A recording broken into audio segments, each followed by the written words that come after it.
Welcome back, everybody. As you probably guessed from the title of this video, we have some very bad news for a lot of American gun owners out there, and even for folks who don't own guns, this is terrible news because of the type of precedent that it tries to set by the federal government. So, long story short, we're going to presume that most of you guys have seen my videos before on the ATF and their brace.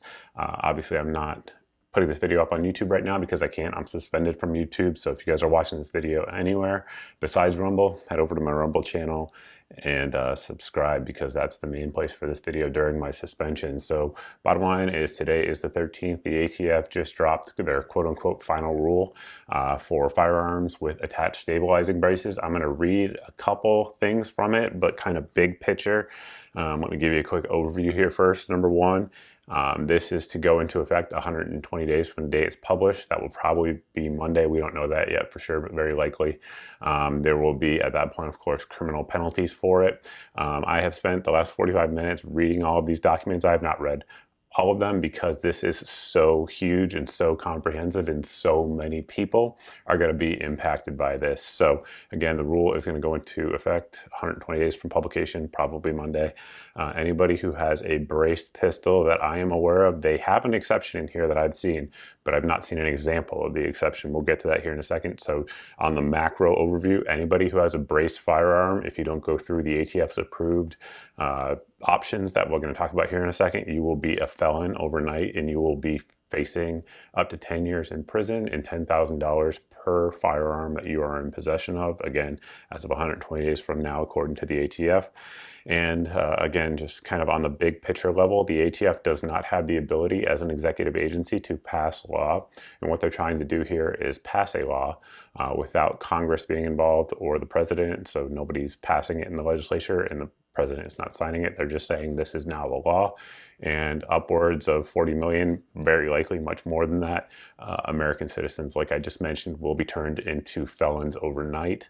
Again, before I get into the details, what do I suggest you do? Number one, blow up every single one of your political representatives, whether they be federal congressmen, state representatives, your governor, whatever the case may be. Everyone needs to oppose this on every level, because it is one of the most dangerous things I've seen by the federal government during my lifetime, if not the most dangerous. Well, there are probably more dangerous after 9/11, but regardless, it's up there with it. It is that dangerous. This is extremely, extremely dangerous should this go into effect, and you guys are going to see why here in just a second.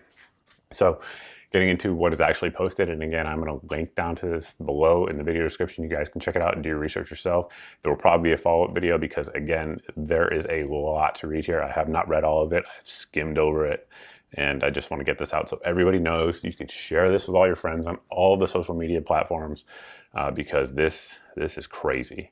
So basically, it says January 13th, 2023, today. The ATF published the final rule factoring criteria for firearms with attached stabilizing braces. So what is a stabilizing brace? It is this, in all types of variations of this, a device designed for people who are handicapped that you can put your arm through to make you a more accurate shooter should you be disabled. So if you have one of those 120 days from now on a firearm, it will be considered a felony for every firearm. Again, literally over 40 million Americans have these, and it's probably higher than that, but at least that many. And so basically what it says is that constitutes a short barrel rifle if it is on a firearm with one of those braces attached and the barrel is less than 16 inches or 18 inches if it is a shotgun. It goes on to say, this is the exception, but I've read through, again, a good bit of this, and I've not seen an example of this, but they do say that there's an exception. The rule does not affect stabilizing braces that are objectively designed and intended as stabilizing brace for use by individuals with disabilities and not shouldering the weapon as a rifle. Such stabilizing braces are designed to conform to the arm and are not a buttstock. However, if the firearm with the stabilizing brace is a short barrel rifle, it needs to be registered within the 120 days from the date of publication of the Federal Register. So that entire paragraph completely contradicts itself. So again, this clearly, with this wraparound in this slot here to put your arm in, is clearly designed to aid someone who is handicapped in firing a firearm. It's very clear. The majority of the examples that they show here have something similar to this. Not all, but most of them do. So again, it's very contradictory. let me get into basically a few examples, and we'll roll them in here on screen so you guys can kind of get an idea of what I'm talking about. But this is all straight from the ATF's website. So right here you see a Daniel Defense DDM4 SBPW. I have a video on this on my YouTube channel, but you can see that it does have an adjustable brace on there. Other AR style guns with different braces are there. Here's one which is an FN, which has this very brace on it. They say that this is now a short barrel rifle. Continuing on down to different styles of guns, you can see an AK style gun here with a 9mm with a side folding brace. Once again, it has a loop around it that you can easily run through your arm for somebody who is handicapped and wants to use it as such. Another example as we go down here with another brace that is designed for handicapped folks. And they have different options here. We have some bolt action options here, which are designed again for handicapped folks, but they're saying are now short barrel rifles. And the list goes on, but you guys can get a pretty good idea here of what the ATF says is a violation of this. They also have released some I guess not as common guns like an Uzi that you guys see here. They also have some Glock kits that are adapted for folks who are handicapped. You guys can see those here. But again, you get a pretty good idea that just about every single stabilizing brace in America, according to the ATF, is now part of this and is now a short barrel rifle. And once again, I cannot emphasize this enough. Everyone who has them, including people who have no idea this happened, because again, Congress didn't vote on it. It was not debated. It was not passed in law. The news probably isn't covering this.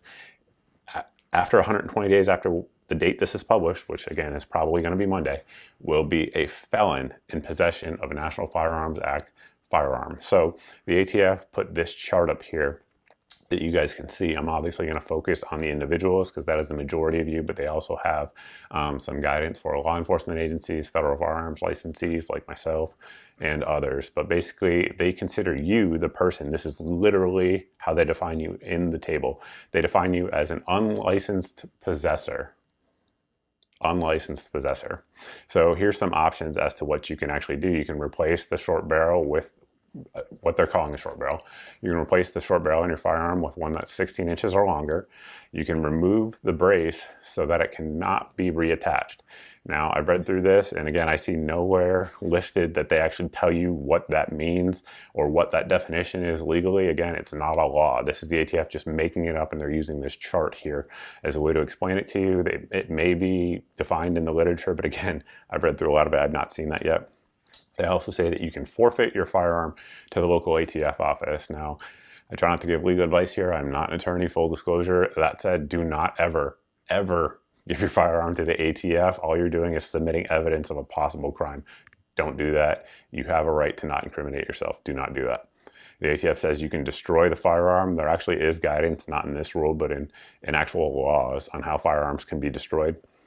And here's the big one that I think they want to get most people under. So I should also mention that in the explanation of this ruling, they mention that there's over $250 million that they're losing every year. And they don't explain what that means. But what my opinion of what that means is that they estimate that $250,000 of tax revenue they're missing out on because folks have braces. And again, I realize a lot of people watching this don't know what I'm talking about. So if you were to create a firearm, let's just say an AR-15 for simplicity's sake, and you put a stock on it, not a brace, you put a stock on it and your barrel was 10.5 inches. In order to legally do that in America, you would need to submit a tax stamp application for a $200 stamp for a short barrel rifle, which is a legal class of firearm in America. So what they're saying here, at least the way I read it, is that they're missing out on $250 million in tax stamps not filed. Is that a motivation as to why they're doing this? Certainly possible. There's a lot of other motivations, though, that we can expound upon later on. But the option that the ATF gives you as a quote-unquote unlicensed possessor is that you can register on an E-form, E-form 1, during the 120-day compliance date period, which is there. And it says in parentheses, and this is key, this is what they're trying to do to entice people to do this. It says, not required to pay the $200 making tax during the 120 days. Couple issues with that. Number one is that they're trying to give you a quote-unquote grandfather clause, which again, they legally can't do. The ATF does not have the ability to do that. If it is in fact a short barrel rifle, they're mandated by Congress to collect the tax on that. So I mean, they can't do that. Number one, it's illegal for the ATF to do that. It's also illegal for them to declare these short barrel rifles and short barrel shotguns. Regardless, that is what they're saying they're doing. They're giving you a tax holiday during the 120-day period. They specifically mentioned the E-form. I will show you guys here. I went to the directions in the new guidance here, what it says to do, and the actual form it tells you to fill out literally isn't even there. I obviously have an E-form account because this is my job. This is what I do for a living, and the form that they're telling you to fill out doesn't exist. So let's presume that it starts on Monday, right? Let's just kind of work through a scenario here. Let's presume the 120 days starts on Monday and folks were actually going to register their firearms. The E-forms, for anybody who doesn't know, is down 1 day a week, and it's only operational during certain hours. So you have to think it's only going to be operational 6 days a week, and many hours throughout the day it's also not operational. E-forms takes a long time to fill out for somebody who knows what they're doing and does this for a living like myself, never mind somebody who's never done it. And it's literally a government website, so it is super clunky. It's not intuitive in any way, and we're expecting that 40 million people are going to be able to use this website in 120 days and get their firearms in the tax-free period registered.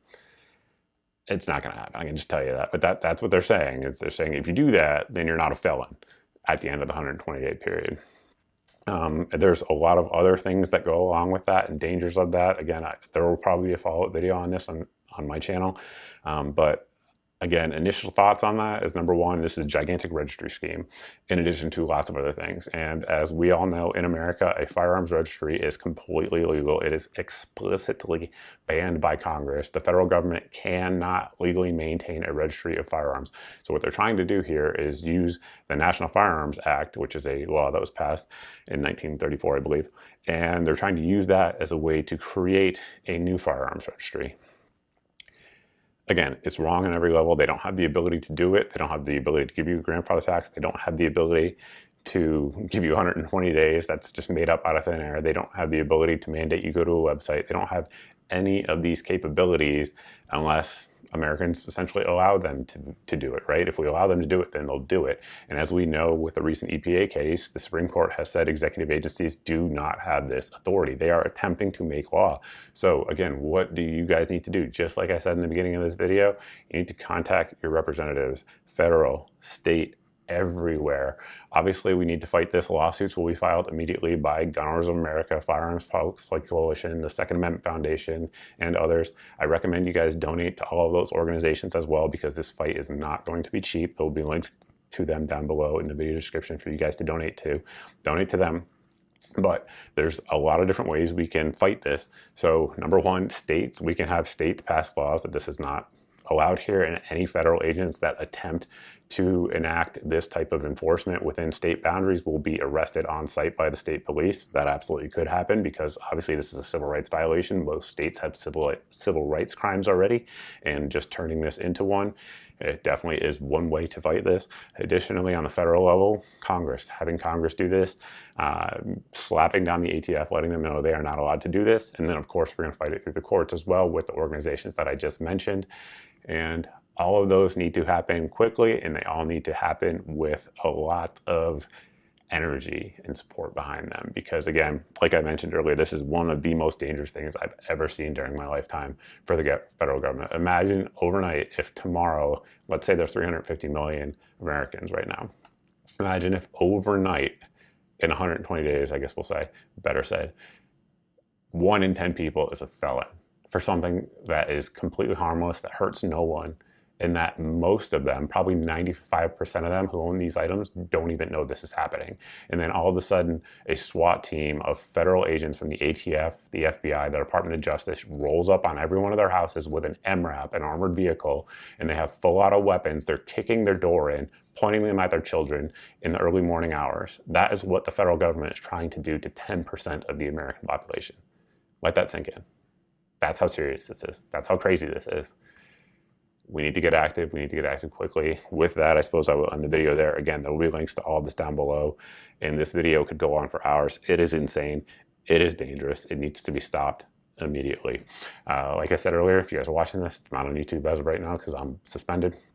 Follow me here. Follow me anywhere you guys are watching this. If you're watching on Instagram, Facebook, if you're watching on Telegram, if you're watching it on Parler, if you're watching it on Gab, if you're watching it on Truth, wherever you're watching this, follow me. There will be updates. This fight will continue. It is not over. Get active. Let's make it happen. All right. Thanks for watching, guys. Look forward to seeing everybody in the next video.